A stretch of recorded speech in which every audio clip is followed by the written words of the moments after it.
You know, there's an old expression that says in order to be effective, you got to go where the rubber meets the road. There's another expression that says that sometimes rather than working from the top down, you got to work from the bottom up. This is particularly true when it comes to community and neighborhood initiatives.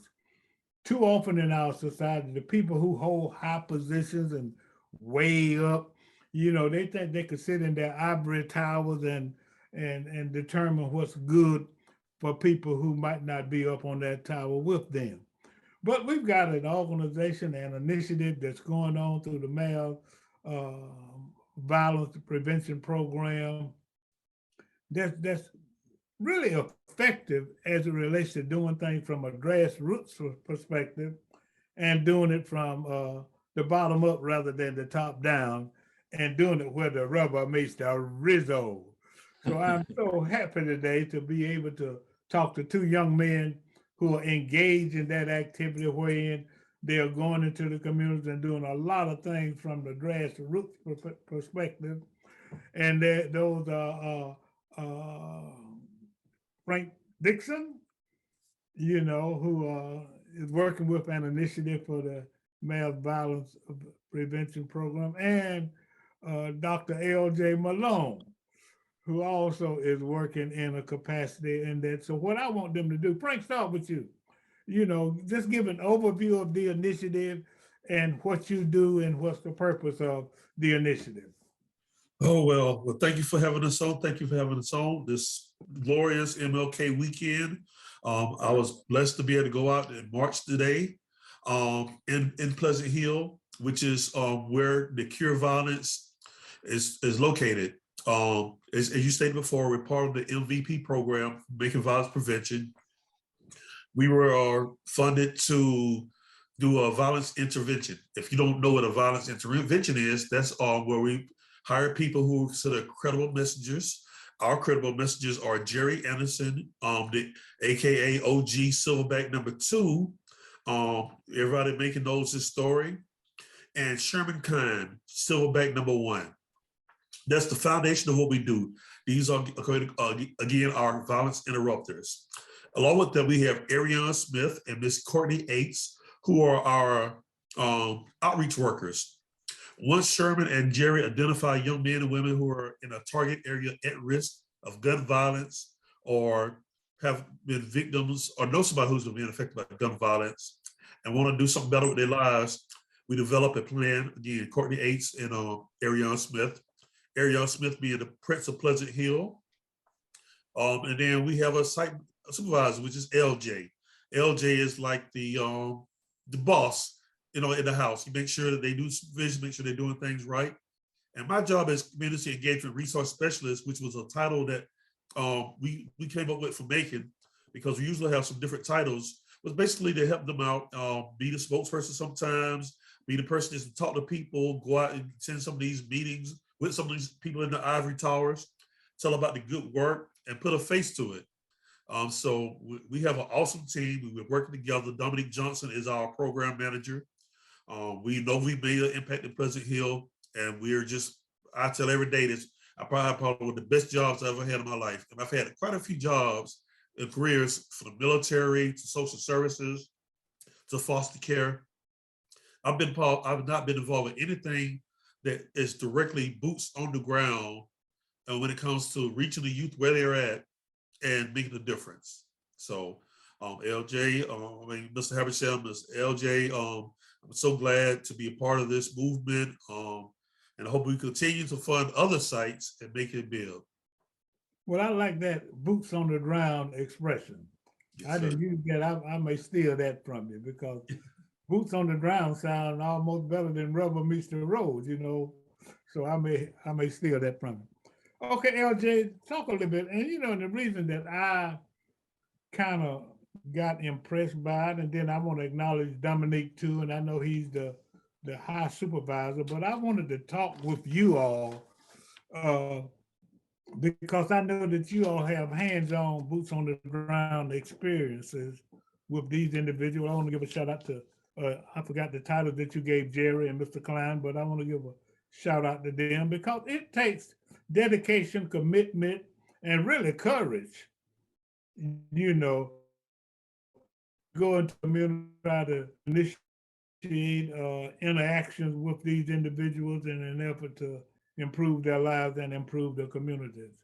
They talk a little about how that process works with Jerry and Klein. Okay, yeah. Well, just to tell you the basic methodology of Cure Violence, which is a global organization.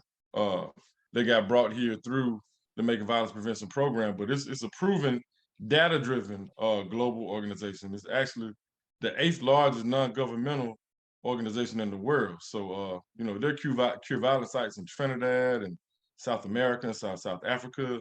You know, they're all over the world. So this methodology, which is a 3-step approach, which is to detect, interrupt, and change the norms of a particular environment, and using data and using proven strategies, conflict resolution strategies that we go through our training to receive, and it's amazing. We only approach and deal with high-risk individuals. That's really our main thing. So in other words, you know, people say, you know, the shooters or the hitters, the people who are out, you know, are at risk or the at risk to violence or the ones committing the violence. And then we step in and we, you know, we do mediations. We do a lot of mediations, getting in between situations. We do a lot of preventative maintenance by working with and identifying a lot of the youth. Like I said, identifying and interrupting. That identification and interrupting looks like, you know, finding out who is high risk, you know, to these different situations. We interrupt it by finding alternatives to whatever it is that's keeping them engaged in the negative or bad activity. And then the third step is we change the norm. So we get them connected with wraparound services. We listen more than anything. That's the first step, you know, before we, you know, talk about all this fancy stuff that we do or whatever. Our main thing is just listening, and reflective listening at that, you know, not really listening to give advice per se, just rushing to give advice, but we listen to see where the individuals are. And then once we do that, you know, we're able to come up with an intelligent and an empathetic solution to whatever it is that they're going through. So we have a lot of community partners that are working with us to help with these various things, whether it be housing, education, whether it's jobs, healthcare, whatever it is that, you know, our participants and people that we're dealing with are dealing with. You know, we're able to provide high quality services and credible resources to them. So like Frank was saying, you know, we have credible messages like Jerry Anderson, Sherman Kine, Courtney, Ariane, myself and Frank are out there every day. And it makes it easier because the people who are out in the communities respect, you know, the people who are coming to them because they know that, you know, some of us have been through what they are going through or we can relate and that kind of a thing. But yeah, it's a beautiful program. It's working. And a lot of the people and connections and relationships we're building in Pleasant Hill, or we see them as being long standing. And we have definitely prevented some situations that could have turned very violent and very ugly. Even here recently, we had a few mediations that we were able to do that it did keep some stuff from happening. So we just appreciate you for bringing us on a show like this to even talk about it, because a lot of the work that we do is really more so confidential in how we approach what we're doing, because, you know, we don't deal with police. We get a lot of very confidential information from people that we're talking to. We're building real true relationships with people that we really care about. So, you know, we don't want to see them get hurt or get caught up in any situations. And the same for us, you know, we don't want to put ourselves in danger at risk because, you know, we built the trust of the people in the community. You know, we don't do any sidebar talks with police or anybody else for that matter. We're all real about the community. You know, when law enforcement, they respect that. The government respects that. You know, they allow us to stay in our space because they know that we're all working to, you know, for the same goal, really. Frank, so So you chose Pleasant Hill. So right now, the initiative is going on in Pleasant Hill. Can you think of and I think LJ just kind of mentioned one, a specific situation wherein he's absolutely sure that he was able to solve a problem or allay maybe something that could have been, or prevent something that could have been even more serious? Are there other kind of incidents? Because what I would like to see happen, if you can impart that information, being a community resource people, I would like at least, maybe it can't be replicated, but there is some information that you can give other organizations and entities in the community, because it takes a village. It takes a Absolutely. village, Absolutely. so you all can't do this by yourself. But if there is something that seems to be effective, then maybe, the community needs to know about it. Even if they can't initiate something, they can find a way to support it, or maybe try to think of ways that something along that line can be initiated in the community. And if there are some particular influencing factors in these communities that you think contribute, to the violence and the problem, then mention them, because those influencing factors maybe could be addressed to generate a cure. Ooh, you gave me a lot to work with there, but I'm gonna start with things that can be done, I think, replicated.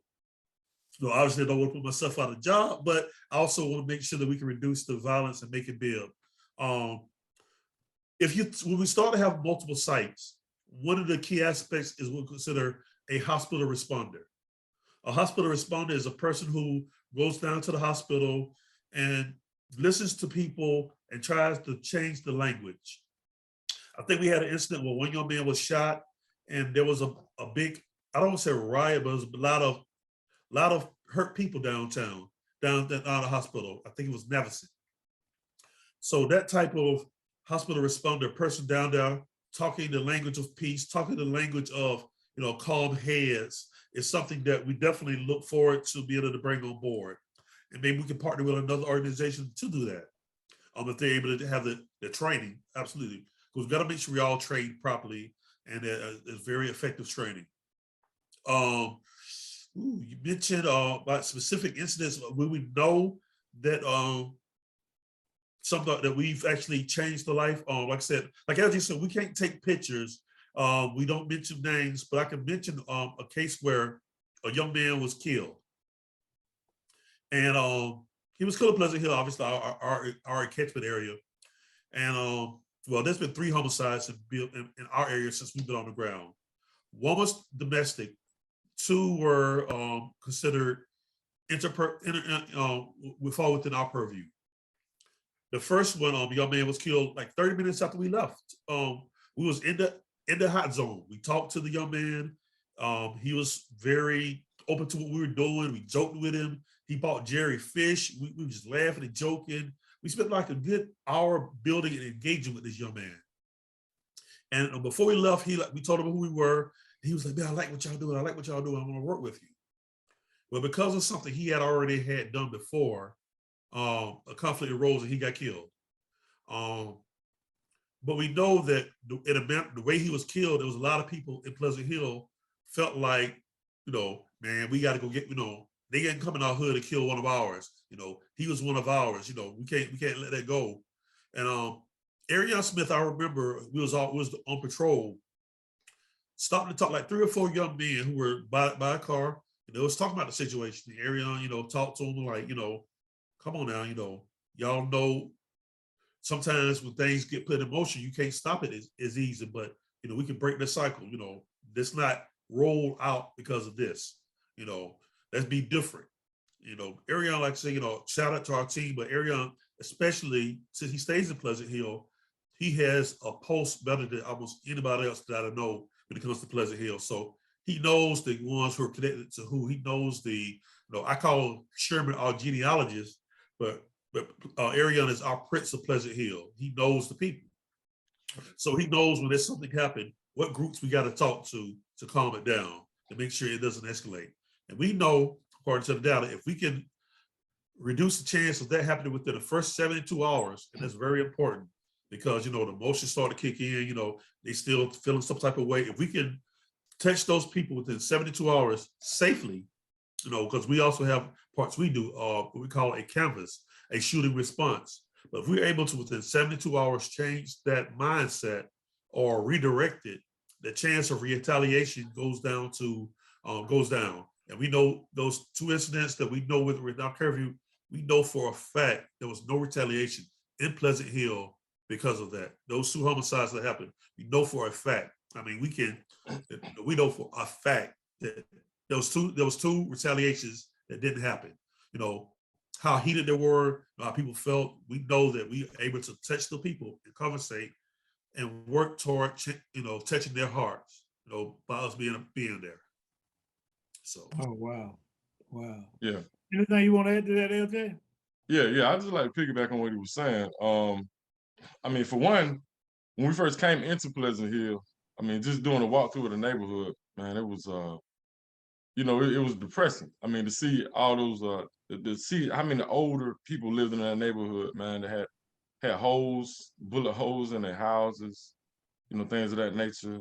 People scared to come outside, to really engage in whatever was going on in the community. And to be honest with you, that really is a big part of that solution when you talk about the village, like that we need, in having that engagement. And we need there to be communication between the youth and a lot of the elders or just people in the community in general, but a respectable communication. But even deeper than that, our approach, one of our biggest approaches, how we approach this work, is a 2-generational approach.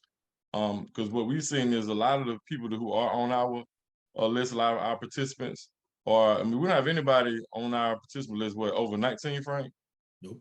Nobody. Yeah, no one over 19, and it starts at like 13, a couple of them 12, and these, a lot of the shootings that are happening right there, they're teenagers. These are youth who are staying at home, with parents, and a lot of parents are lacking education, lacking resources, or just even basic, as we say, quote unquote, parenting skills, with knowing when to put your foot down or just not, enabling certain behavior, so that's one aspect that we try to deal with and work through that 2-generational approach. But one of the biggest things that people can do, like when you're asking, like, what is it that people can do? Just some of the work, like one thing in particular, our guy Sherman, he mentioned Silverback #1, Sherman Kine. He's an amazing violence interrupter. He's an amazing brother, period. But the work he's doing with our organization is amazing. And he has a company, it's called Assembly Brothers. Well, he builds different things, like he does like contracting work, carpentry work, stuff like that. And he does all types of stuff. He Bill Gates and all types of stuff for people in their homes and things like that. He's been having a lot of youngsters early in the morning, just taking them to work, letting them learn how to use a saw, how to use a hammer and a nail, how to use a power drill, all the different tools, even some other machinery. And they're so excited about it, man. Like, they're so excited. Like when Frank talks about like having just something else or like an alternative to, them picking up a gun or whatever. I mean, we're doing that, and we're doing it in various ways and from various angles. And just being able to engage these youth, man, like, I see it, to be honest with, a lot of people are scared of youth. Like, they're scared to talk to a lot of the youth. And I know, it don't make it easier, Governor Kemp signed that law, where everybody can carry a gun. So, everywhere you go now, you're gonna see some youngsters with some guns or whatever. I mean, it's just a part of the outfit. Get used to it, because you're not gonna be able to avoid it, or either you're gonna have to stay in your home. But if you actually talk to them, you'll know, man, that same little boy that might have, cigarette hanging out his mouth with a big gun hanging out his pocket, he's gonna be so respectful to you. He is so loving and caring about his community. He wants to do better, wants to have better, and you will never know it because people don't take the time to talk to them. And, and a lot of you, they have this shell up in this hard exterior, and nobody's trying to break that exterior. So they're getting further and further into their feelings or depression or anger or all these emotions, that's not allowing them to use their critical thinking skills. So the biggest thing I would say, which is what we do more than anything, is just engage. You know, you go to these different meetings about the violence and this and that. People say, number one thing people say, man, we got to get in these streets, we got to get in the trenches, this and that. Look, we out here, we're telling you what to do. You ain't got to go and talk to everybody else's kids. Start with yours. Start with the ones who you got respect for, or your own personal neighborhood with the 5 or 10 kids that you know you, or you know their mama, or whatever it is, and just start building a relationship with them. Because that community, that relationship and community, that is what's missing. You know, like truly. And our work has really helped a lot of that in Pleasant Hill, because a lot of people see us engaged in a lot of those same youth that they were kind of nervous or scared to talk to and stuff like that. So we even had some you know, we call them OGs, and even other ladies and elders in the community. They've seen a lot of engagement that we've had with the youth, so now they feel more comfortable engaging them and stuff like that too. So yeah, it's definitely contagious, and that's why we approach this work, you know, as public health workers. You know, that's why it's called Cure Violence, because you know we approach it from a public health standpoint. So yes, it is definitely contagious when people see, you know, how we engage, you know, the youth. That's outstanding. Thank you. Thank you for that explanation. Uh, Frank, is there any kind of way, or any kind of need, you know, for any kind of external resources? I know you got resource partners, but is there any kind of mechanism or approach, resources or additional resources that, you know, you all would need to just kind of help, you know, help you out with what you're doing to improve it or help it, you know, even if it's exposure or what have you, any other kind of resources that would be beneficial to what you all are doing? Absolutely. I think first, if people look at us, look at our data, don't just listen to what we're saying, look at the data and see that this is working, demand it for your neighborhoods. We would like to have sites in Houston Avenue, Unionville, Bloomfield, you know, all He's over. making. Macon. If we can get like 2 or 3 other sites that'll allow us to have, you know, expanded missions of, once we have neighborhood beefs, you know, we're able to solve inner neighborhood beefs relatively, I don't want to say easy, because we know the players. But we have things going on East Macon, going on against Unionville. If we have those credible messengers who already have a relationship, who's already on the ground, that makes it easier to resolve those type of things. We have a lot of exposure trips we would like to do with the youth. We don't have vans, so you know I have to pile as many on as my car as I legally can. You know, back in the day, if I had a pickup truck, I could throw them in the bed, but I can't really do that. You know, so and transportation is always an issue. Events. If you got events where you would think something like a play, something like skating, something like ice skating, you know, trips to the Civil Rights Museum. Yes, we have a budget, but you know, we understand we're under MVP, and that's a process. But if you're like, hey, I got a few tickets to the Hawks game, you know, I got this going on. You know, you got some kids who would like to go. Absolutely. You know, the youth always talk about they want to do things. Believe it or not, the last poll I did, fishing is the main thing most kids agree they want to do. A lot of them have never been fishing. So if you got an old fishing pole, you got an old fishing spot that you like, hey, Frank, you know, we got some kids, you know, you want to bring some kids?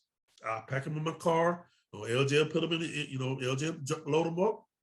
If you got an extra fishing pole, I got like 3 at my house. So invite us out to go fishing. You do a pig roast, something to expand what they see every day, because they're in the hood, they're in the neighborhoods. And Pleasant Hill is a beautiful place, don't get me wrong. Historic. I learned a lot being stationed, being part of Pleasant Hill, but we want to see that it's a bigger world, that there's a lot of experiences they haven't experienced, and hopefully it make them want to do things differently. So exposure, definitely exposure. Definitely. Okay, Yeah. well, that's mighty important. And then what I hear you saying is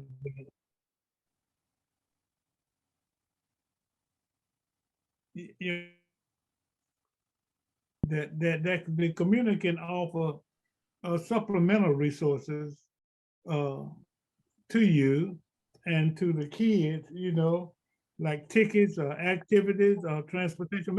Somebody may have a van, man. Somebody may have a van, you know, under the sound of my voice that, you know, if they got one that needs repair, we might hit somebody over the head and that's it, man, fix this van for these kids, man.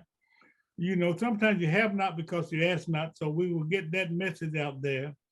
And we're about running out of time, but I want to congratulate you guys, man, and I hear what you're saying, and maybe somebody hears the fact that this program ought to be replicated in other communities, and maybe there's some kind of work or activity that could be done in that respect. And so, you know, maybe you all need to get with me and Dominique, and I'll see if I can find some resources that would contribute to that. You know, it's mighty important, and I'm wondering, you know, now Cure Violence sounds almost like a franchise. Is that what it is? Because it's a proven program. So how do you expand it? It needs to come through, you know, what you're already doing, right? Right. Right. Yeah. It'll be just in the same mode as what we're already doing. Where you can have a parent or organization or whatever it is, just institute or implement the program. So yeah, it's basically it's like a franchise. You know, you take the model. They have their own trainers. Like we got trained from, you know, the National Cure Violence, you know, directors, things of that nature. We actually met the CEO of the company. He actually came down. We did something called Cure Violence Week in October. And we did a week full of events.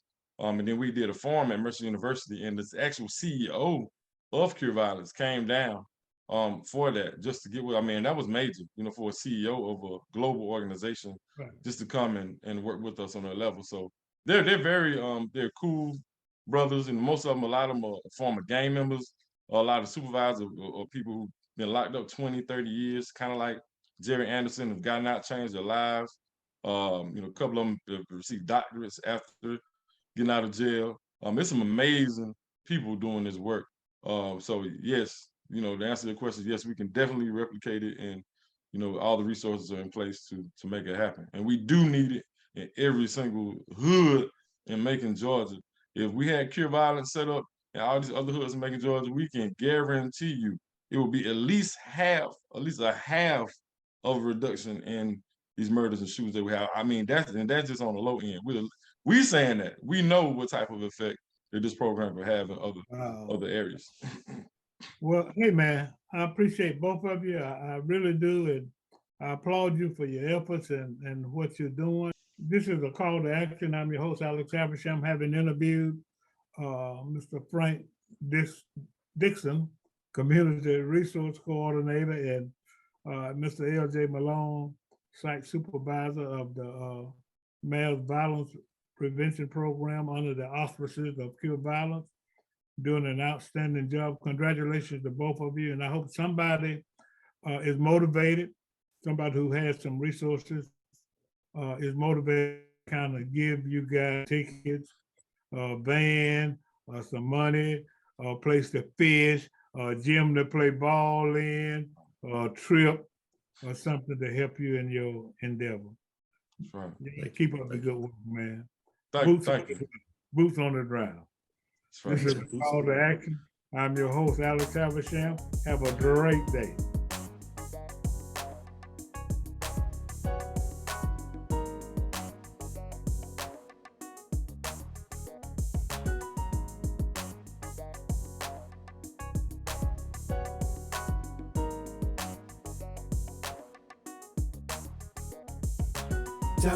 www.makingblackpages.com